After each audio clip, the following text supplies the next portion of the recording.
let's take a look at the La Crosse and River Falls game.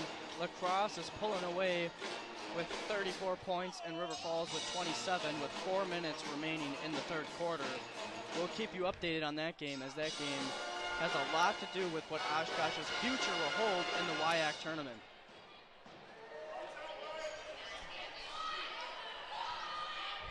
But first, let's go to Jamie Pfeiffer and her free throw attempts.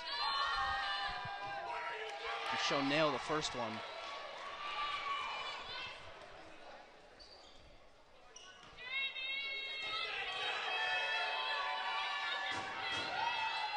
And she'll sink the second. She'll go 2 for 2 from the cherry stripe that time. Kennedy Osterman enters the game for the Titans.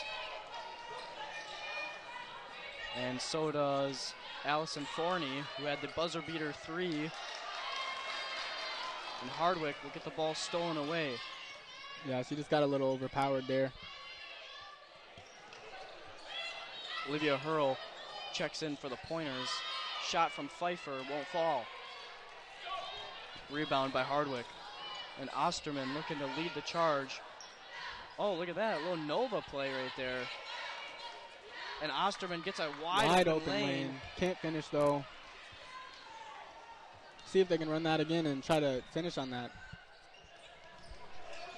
As the Pointers still looking for their shot, not finding anything. Gets a shot down low. And I believe the foul will be on Osterman, as Olivia Hurl will go to the line and shoot 2.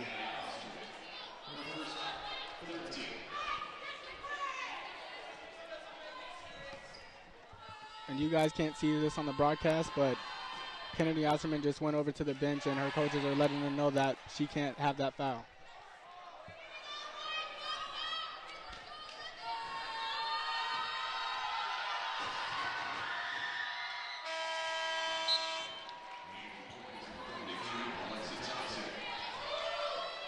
And Hurl will go 1 of 2 from the line.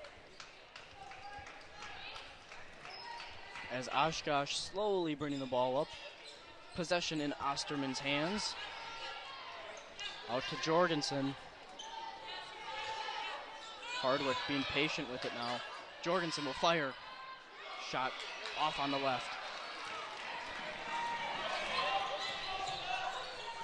Josie Nice swings it to Thompson. There'll be a traveling call.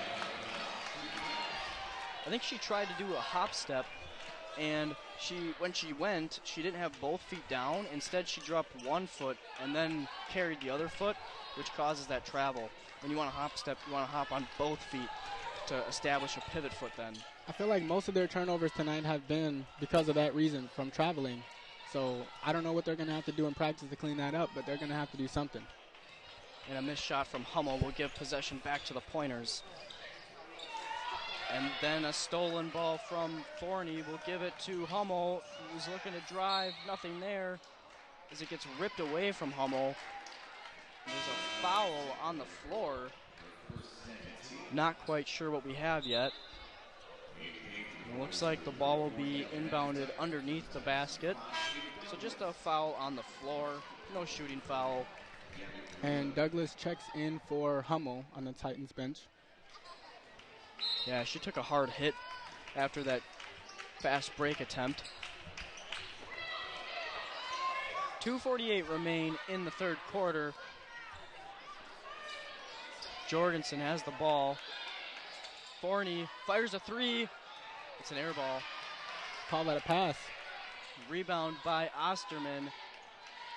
It'll be kicked out back to Forney in the corner, driving. Left hand finish, no good.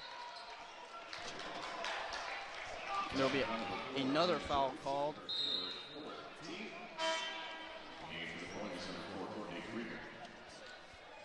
And let's look for the Titans to start trying to chip away at some of this clock remaining. They've got a pretty substantial lead, so we'll see if they try to take more time off each possession they have offensively. Or let's see if they keep the foot on the throttle and just really start putting points on the board against the Pointers. Yeah, who knows? Maybe let's use this game to try to send a message to the tournament. Yeah, for sure. We had a missed shot from Courtney Kruger. Douglas kicks out to Hardwick. He finds Forney underneath. Forney, a little dream shake action. Hardwick for three. Bang, it's good. I'm here with Coach Matt Lewis of the Oshkosh Titans right now. Coach, the first thing I have to say is, what do you have to say about Hunter Plowman's performance tonight? Hunter's a special player. Bigger the game, the better he plays, and he really played well tonight. He got it going in the first half. Second half, made some great decisions down the stretch. He's a great player. Yeah, did you know he had 6 threes and he was 6 for 11 tonight? I did not know he was that. He can get in a rhythm, and when he gets in a rhythm, it's fun to watch. It truly was fun to watch and fun to announce tonight. And another thing I like to say is Levi Borchert. What are your thoughts on his play tonight? I thought he played a very complete game today. Yeah, he absolutely did. Levi's the type of guy where no matter what he ends up with, you're always kind of surprised because he just does it such in a quiet, unassuming manner. He just goes about his business, and tonight he did that again and really helped us in the second half. And what do you have to say about the gameplay of Eau Claire, and what was your strategy entering the game? Yeah, they're really good. I mean, they're well coached. They do some stuff offensively that really challenges you. They got length in the lane, and they play incredibly hard. They're really good. There's a reason every time we play them, it's a battle. And finally, Coach, how did it feel to be celebrating with all the fans? I saw you over there with all the fans, giving them high fives and everything. That had to have been a good feeling knowing the students are back in Oshkosh. So what are your thoughts on that? Yeah, I think we've been working at this for a lot of years. I've been here 11 years, and this is one of the best regular season crowds that we've had. And I just thank everybody on campus and Reeve and Dining that helped pull this thing together. Res Life putting together some stuff for the dorms. It was incredible. Student athletes came out. I just thank everybody for making this Wednesday night a pretty special place. Well, awesome, Coach. Great job tonight, and go celebrate in the locker room with your guys. Thank you very much. Hello and welcome back. I'm Dylan Przybylski with your Titan TV Sports Update. The Oshkosh women's basketball team won their first round matchup in the WIAC Conference Tournament this last Monday against UW-La Crosse 57-54. The Titans were anchored by a solid performance from Casey Vale, who led the scoring with 19 points. Vale was one of 3 Titans to end their night in double figures. Jenna Jorgensen added 14 and Kate Hummel had 11. The Titans will travel to UW-Whitewater on Sunday the 26th for the WIAC semifinal matchup with the Warhawks. Be sure to check that game out right here on Titan TV. And the men's basketball team is getting ready for their WIAC championship tournament. And welcome back. I'm Dylan Przybylski with your Titan TV Sports Update.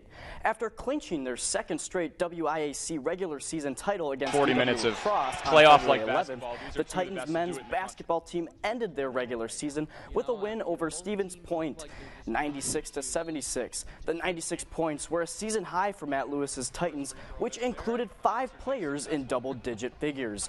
Quinn Steckbauer led Oshkosh with 22 points, and senior Will Mahoney came off the bench to add on 13 of his own. Oshkosh clinched the first seed in the WIAC tournament and will have a first-round bye. The Titans will play the lowest remaining seed at home on Wednesday, February 22nd at 7 p.m.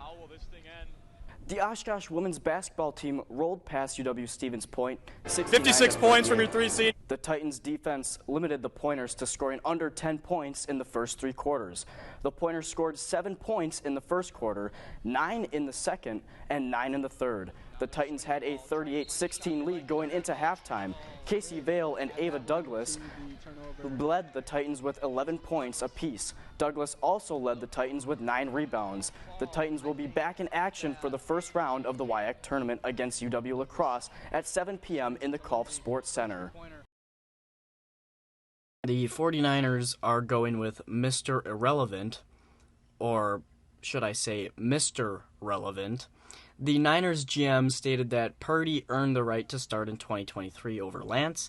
He threw for 1,374 yards with 13 touchdowns and 4 interceptions. He played 9 games but started 5, is 5-0 when starter. And I think this is a very deserving position for Purdy, and I couldn't be happier for him. He truly embodies that role of an underdog, and I mean, he was literally drafted with the last pick. And he wears my favorite number, which is 13. So what's not to like about this guy, really? I mean, come on. His name sounds like Rudy. He literally is the Rudy of the NFL, for that matter. He is so deserving that I'm so happy that he is able to get this position. Hopefully he is healthy by the NFL season. He did go under surgery, but the question remains with what happens to Trey Lance. Now, the 49ers head coach did come out and say that he still has a chance to prove to the Niners that he is their franchise QB. And might I just remind you that the Niners traded up to select Lance with the 3rd overall pick in 2021. So they can't really,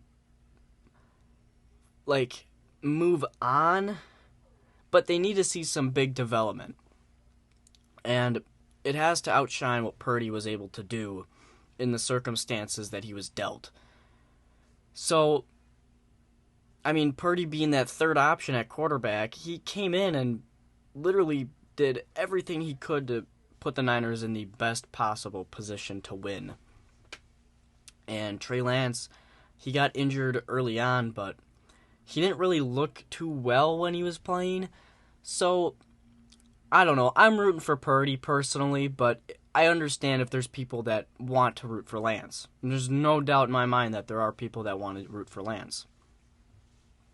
Now the Jets pencil Zach Wilson to be a backup. Zach Wilson had all the hype entering the 2022-23 season, but that flame quickly died down. And Jets coach Robert Saleh stated how he will be the backup for next season, implying once again that the Jets will acquire Aaron Rodgers at some point in the offseason. The thing about Zach Wilson is that he actually looked very good. I just don't think he's ready. I'm not sure if that makes sense. He had spurts of flashes for say that he looked like a decent quarterback. But there's also that locker room factor, and apparently he carries a lot of baggage, and he's got an ego. There was a report that said that he will not be a backup for a veteran quarterback, which I hope he realizes that if Aaron Rodgers does go to the Jets, he's going to be a backup until Rodgers is done. And even at that matter, the Jets might go out and get another quarterback. Who knows? But all I'm trying to say is that for Wilson to try and say, oh yeah, I'm the best guy here, it's very, are you though? Mike Tomlin is excited for Kenny Pickett. Pickett had a decent rookie season, posting a 7.5 record with 24.04 yards and a 7-9 touchdown to interception ratio. Tomlin, the head coach of the Steelers, is especially excited to see how Pickett can improve in his sophomore season, and quite frankly, so am I. The season for a quarterback that matters the most is that sophomore season. It's the most crucial for the developmental state and stage of their career, and I can't wait to see how Pickett will improve and grow. He had flashes of greatness. Once again, he had flashes of greatness. It's just that the team isn't built around him yet, and I think what they do with this draft will really determine how they want to approach his career. And if they're sending him and drafting some pieces that really fit his style of play, this team could be in competition once again. Right now, they're a playoff team at best. But give them 2 to 3 seasons, depending on what they do with the draft and future off seasons and signings and re-signings, I think they could be a title contending team once again. And it all really relates to Pickett and how he's developing and how he's being surrounded with weapons.